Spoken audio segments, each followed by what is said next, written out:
The lawyer's office smells like old leather and forgotten dreams. Mr. Patterson slides a thick stack of papers across his mahogany desk, his fingers drumming impatiently. "Your brother Benjamin already signed everything last week," he says, pointing to a bold signature. "We just need your signature to release the inheritance funds." I stare at the document, focusing on the line marked co-executor, Lydia Sullivan. The pen feels heavy in my hand. What Mr. Patterson doesn't know is that I hold all the power here. Without my signature, nothing moves. Benjamin's fancy new life in Australia, his investor visa, his luxury apartment in Sydney, all depends on this moment. A slow smile spreads across my face. Not angry or bitter, just calm and knowing. "Tell Benjamin I need time to think about it," I say, setting the pen down gently. "These are big decisions." Mr. Patterson frowns, clearly expecting this to be quick and easy. But for the first time in my life, I'm not rushing to fix Benjamin's problems. The weight crushing my shoulders for years suddenly lifts. I walk out feeling lighter than I have in months. My phone buzzes immediately, 3 missed calls from Benjamin. I don't answer. Instead, I sit in my car in the parking lot, watching people hurry past with their daily worries. None of them know that with one signature, I could change everything. The relief washing over me is strange and powerful. For 26 years, I've been the responsible one, cleaning up messes and paying bills. Benjamin always got the credit while I did the work. Dad used to say we made a good team, but really it meant Benjamin got to shine while I stayed in shadows. I start my car and drive home slowly, taking the long way through downtown. Every red light gives me another moment to think. Benjamin's probably pacing his expensive apartment right now, wondering why the lawyer hasn't called with good news. He thinks this inheritance is already his. But this time is different. This time, I have something he needs and he doesn't even know it. My name is Lydia Sullivan, and I used to think being a good sister meant always saying yes. I thought loyalty was the same as love, and that taking care of Benjamin was just what families do. But somewhere along the way, loyalty without respect became something else entirely. Our father, William Sullivan, died 3 months ago after a long battle with cancer. The funeral was beautiful, full of flowers and stories about Dad's successful construction business. Benjamin gave a speech that made everyone cry, talking about how much Dad meant to our family. I watched from the front row, thinking about all the nights I spent at the hospital while Benjamin was too busy to visit. All the medical bills I organized, insurance forms I filled out, difficult conversations with doctors that Benjamin somehow missed. Even then, people praised him for his touching words while I sat quietly, holding everything together. The will reading was supposed to be simple. Dad left his construction company and savings to both of us, equal partners. Benjamin was supposed to help run things, but he had other plans. 2 weeks after the funeral, Benjamin announced he was moving to Australia. "It's what Dad would have wanted," he said, standing in our father's old office like he owned the place. He always talked about expanding the business internationally. This is my chance to honor his memory. I remember staring at him, wondering when he'd gotten so good at making selfish decisions sound noble. Dad had mentioned Australia exactly once, as a joke about how far away Benjamin acted even when he lived in the same town. "What about the business here?" I asked. "What about all the employees who depend on us?" Benjamin waved his hand like brushing away a fly. "You can handle all that. You're better with the details anyway. I'll focus on the big picture stuff from Sydney." The big picture stuff. That was Benjamin speak for, "I'll take the money and run while you deal with the actual work." I should have seen it coming. Benjamin had been talking about fresh starts since high school, always looking for the next adventure, while someone else cleaned up behind him. But this time felt different. This time, he wasn't just running from responsibility. He was running with our father's life's work. Dad used to say Benjamin was the face of the family, and I was the backbone. When I was younger, I thought it was a compliment. The backbone is important, right? It holds everything up, keeps everything straight. But as I got older, I realized what he really meant.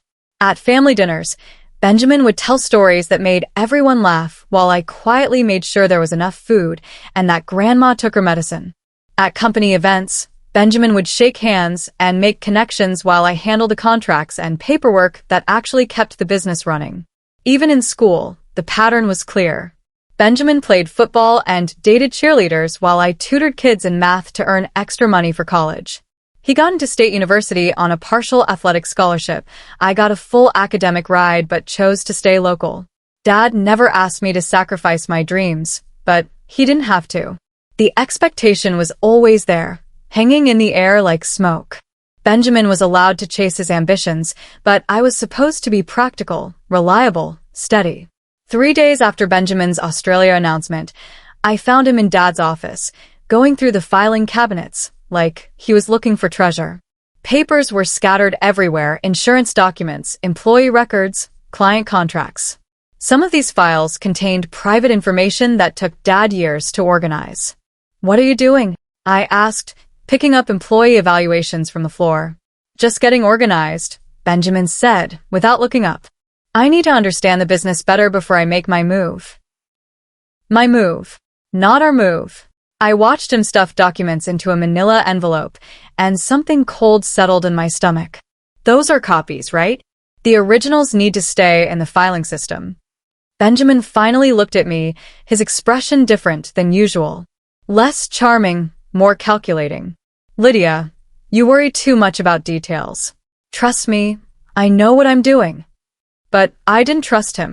For the first time in my life, I was starting to see Benjamin clearly, without the filter of family loyalty. He wasn't organizing anything, he was taking what he wanted and leaving me to figure out the rest. That night, I inventoried everything Benjamin had touched. 3 client files were missing entirely. The funeral was on a Tuesday. By Thursday, Benjamin had cleaned out the joint business account. I discovered it Friday morning when I tried to pay the office rent. The check bounced. At first, I thought it was a bank error. Maybe they were still processing Dad's death certificate. But when I called the bank, the representative told me the account had been nearly emptied by an authorized user. The withdrawal was for $47,000, she said in that careful, professional voice bank employees use when delivering bad news.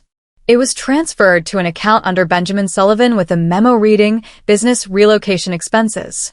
I sat in my car outside the bank for an hour, staring at the withdrawal slip. $47,000. That was money Dad had saved for years, money that was supposed to keep the business running until we could figure out what came next. Benjamin had taken it all, 2 days after we buried our father. When I finally called him, he answered on the 4th ring, his voice bright and cheerful. "Lydia, how's everything going?" "Where's the money, Benjamin?" A pause. Then, "What money?" "Don't."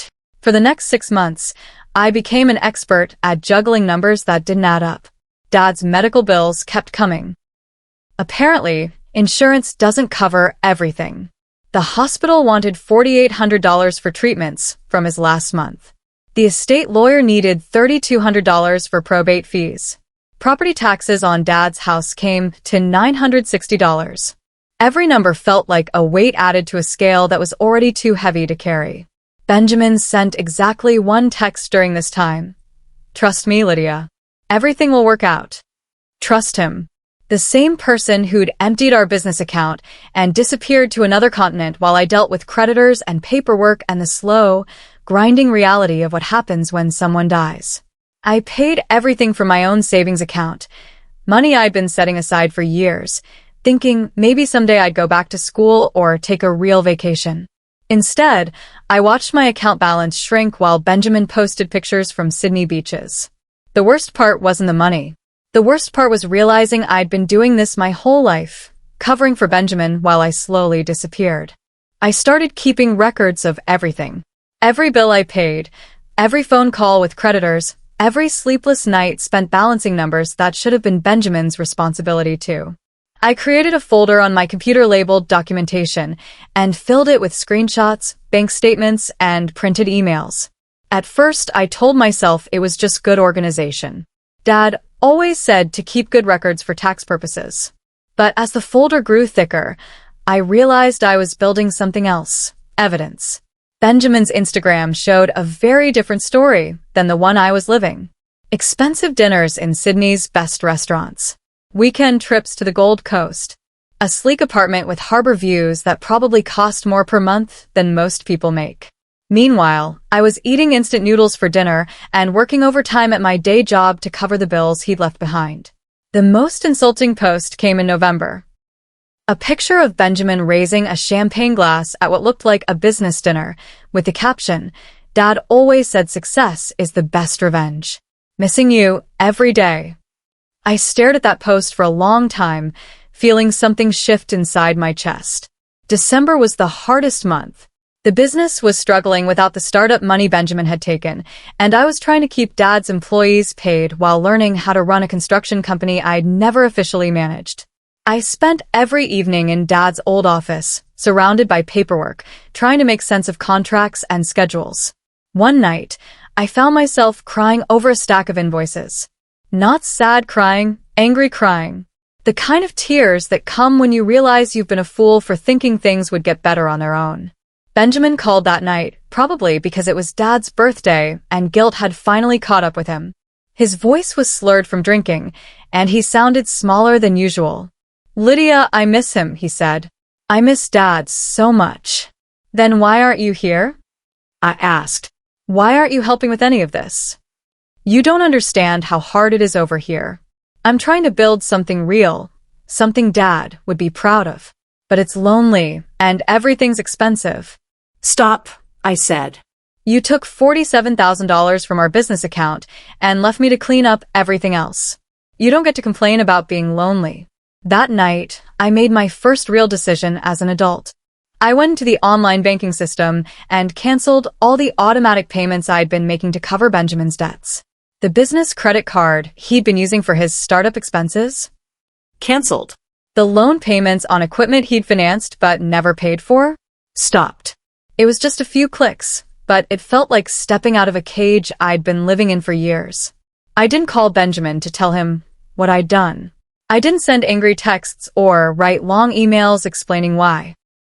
I just quietly stopped cleaning up his messes and went to bed earlier than I had in months. The next morning I felt different, lighter. For the first time since Dad died, I woke up thinking about what I wanted to do instead of what Benjamin needed me to fix. I started small. I updated my resume and applied for 3 jobs I actually wanted instead of settling for whatever would pay the bills fastest. I called a financial advisor and made an appointment to discuss my own future. Most importantly, I started saying no. When Benjamin's creditors called looking for him, I gave them his Australian contact information and hung up. January brought a new round of bills and a new attitude from me about paying them. When Benjamin's visa lawyer called asking for financial documentation to support his permanent residency application, I politely explained that I wasn't authorized to provide that information without Benjamin's written consent. When his Australian landlord called about a late rent payment, I gave him Benjamin's phone number and suggested he call during Sydney business hours. When his bank called about an overdrawn account, I said I'd pass along the message and then didn't. It wasn't revenge, exactly. It was more like stepping out of the way and letting gravity do its work. Benjamin had spent years assuming I would always be there to catch him when he fell. Meanwhile, I was building something new. The construction business was starting to recover without Benjamin's expensive expansion plans. Our employees were relieved to have clear direction and consistent leadership. Clients who had been nervous about working with a company in transition started signing new contracts. I wasn't just keeping Dad's legacy alive. I was making it stronger. But I knew Benjamin would be back eventually. Men like Benjamin always come back when they run out of other people's money. In February, Benjamin's social media presence changed. The expensive restaurant photos stopped.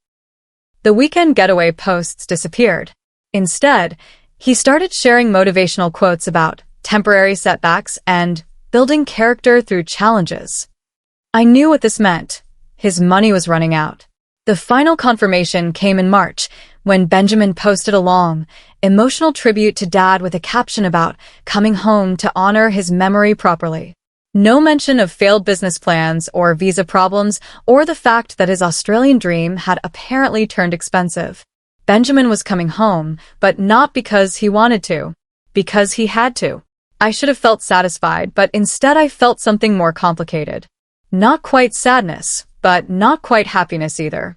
More like the feeling you get when you finish a difficult puzzle, relieved it's over, but aware that the process changed you. Benjamin called 2 days after that post, his voice careful and humble in a way I'd never heard before. "Lydia, I think it's time for me to come home." "Okay," I said. "You're not angry?" I thought about that question for a long moment. No, Benjamin. "I'm not angry anymore." Benjamin returned on a Thursday in late March, looking thinner and older than when he'd left. His tan was faded, and his usually perfect hair was longer and messier than I'd ever seen it. But the biggest change was in his eyes. They looked uncertain in a way that was completely foreign. We met at Dad's house, the same house I'd been maintaining and paying taxes on while Benjamin lived his Australian adventure. I'd been using it as storage for the business and had slowly been organizing Dad's personal belongings. Benjamin walked through the rooms like he was seeing them for the first time, touching Dad's old furniture and looking at family photos with an expression I couldn't quite read. "It looks exactly the same," he said. "I've been taking care of it." I know you have." We sat in Dad's living room, the same room where we'd grown up watching cartoons and doing homework and fighting over the remote control. But now we were adults having an adult conversation about adult consequences. "I messed up, Lydia," Benjamin said. "I messed up really badly." "Yes," I said. "You did." "I thought I could make it work. I thought if I could just get the business started in Australia, I could pay back everything." Sorry was a word I'd been waiting to hear from Benjamin for months, but now that he'd said it, I realized it wasn't enough. Sorry didn't pay the bills I'd covered or restore the sleep I'd lost or undo the stress I'd carried while he posted vacation photos. "What happened over there?" I asked. Benjamin laughed, but it wasn't a happy sound. Everything that could go wrong went wrong. The business partner I thought I had lined up turned out to be running a scam. The investors I was counting on wanted guarantees I couldn't provide. And the money? Gone. All of it. Rent, food, legal fees, plane tickets. I've been living on credit cards for the past month, trying to figure out how to get home without asking you for help. I could have pointed out that he'd already asked me for help. He just hadn't realized he was asking. Every bill I'd paid, every creditor I'd handled, every night I'd spent managing the chaos he'd left behind was me helping him. Instead, I asked the question that had been nagging at me since his phone call. "Why did you really come back, Benjamin?" He looked up at me, and for the first time in years, his expression was completely honest. "Because I don't have anywhere else to go." The truth sat between us like a third person in the room. Benjamin hadn't come home because he missed Dad or because he wanted to rebuild our relationship. He'd come home because his grand adventure had failed, and he needed someone to rescue him. Again. "I need to tell you something," I said. "The inheritance money you thought was waiting for you? It's not available yet." Benjamin's eyebrows went up. "What do you mean?" "The lawyer said all we needed were both signatures." "That's right. Both signatures. You signed your part 6 months ago, but I haven't signed mine yet." I watched the realization hit him like a physical blow. His face went pale, and he leaned back in Dad's old recliner like someone had pushed him. "Why not?" "Because I needed time to think about it. Time to understand what really happened after Dad died. Time to figure out what kind of partnership we actually have." Benjamin was quiet for a long moment, processing this information. When he spoke again, his voice was smaller than before. "So, the money's just sitting there?" "The money's exactly where Dad left it, waiting for both of his children to decide what to do with it together." Benjamin spent the next hour explaining his Australian disaster in detail, and with every word, I understood more clearly why Dad had insisted on the co-executor requirement. He'd known Benjamin well enough to build in a safeguard, a way to make sure important decisions couldn't be made impulsively. Dad had trusted Benjamin, but he'd also protected against Benjamin's worst impulses by making sure I had an equal voice in how his legacy was handled. "So, what happens now?" Benjamin asked when he finished his story. "Now we figure out how to move forward," I said. "But this time, we do it as real partners. No more you making decisions and expecting me to handle the consequences." "What does that mean practically?" I pulled out a folder I'd prepared for this conversation, Not the evidence folder I'd been building, but a different one. This one contained business plans, financial projections, and legal documents I'd been working on with Dad's lawyer. It means we restructure everything. The business, the inheritance, our partnership. It means you learn how to be responsible for your decisions, and I learn how to stop enabling your irresponsibility. Benjamin looked through the papers, his expression growing more serious as he read. This is a lot of work. Yes, it is. That's what running a business actually involves. Benjamin took 3 days to think about my proposal. During those 3 days, he stayed in Dad's house and helped me sort through the remaining belongings, not because I asked him to, but because he seemed to need something to do while his mind processed everything. It was strange, working alongside him in Dad's space. We'd never been collaborative before. Benjamin had always been the idea person while I was the implementation person. But now we were just two adults trying to figure out how to honor their father's memory. On Saturday morning, Benjamin found me in Dad's office, updating the business books on the old computer Dad had refused to replace. "I'll do it," he said. "Your restructuring plan. I'll agree to all of it." I saved my work and turned to look at him. "Why?" "Because you're right. Because I've been selfish and irresponsible, and it's time for me to grow up. And because Dad trusted both of us with this, and I've been acting like he only trusted me. It's going to be hard work, Benjamin. Real work. No shortcuts, no get-rich-quick schemes, no running away when things get difficult. I know. And I'm not going to cover for you anymore. If you mess up, you deal with the consequences yourself." I understand. The lawyer's office felt different the second time around. Mr. Patterson was clearly relieved to finally complete the paperwork he'd been waiting on for months, but he also seemed curious about what had taken so long. I didn't explain. Some family business needs to stay in the family. Benjamin signed first, his usual confident signature looking a little shaky on the official documents. Then I signed, my handwriting clear and steady. With those two signatures, Dad's inheritance was finally released and Benjamin and I became official partners. But the real partnership had been negotiated in Dad's living room, not in the lawyer's office. As we walked out together, Benjamin was quiet for a long time. Finally, he said, "I'm sorry it took so long for me to understand." Understand what? That being partners means we both have to show up. I thought about that phrase as we drove back to Dad's house to start the real work of rebuilding. Benjamin was right. Partnership requires presence, not just when things are going well, but especially when they're difficult. For the first time since Dad died, I felt like Benjamin and I might actually be able to work together instead of just existing in the same family. 6 months later, Sullivan Construction was thriving in ways it never had when Dad was running it alone.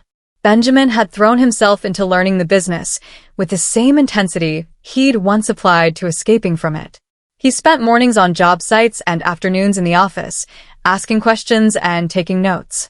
I handled the financial side and project management, using skills I developed during the months of crisis to create systems that were more efficient than anything Dad had established. We made a good team when we were actually working together. The biggest change was in how we communicated. Benjamin had to learn to ask instead of assume, and I had to learn to speak up instead of just going along with whatever he decided. It wasn't always easy. We had arguments about budgets and timelines, but they were productive arguments. More importantly, Benjamin was different in ways that went beyond just business responsibility. He was more thoughtful, more aware of how his actions affected other people. He still had big dreams and ambitious ideas, but now he also had the patience to build them properly. The Australian disaster had been expensive, but it had also been educational. Benjamin had learned what happened when he tried to build something without a foundation. One evening in November, almost exactly a year after Benjamin's desperate phone call from Sydney, we were working late in Dad's old office when Benjamin looked up from the project proposal he was reviewing. "Do you ever wonder what Dad would think about all this?" he asked. I considered the question.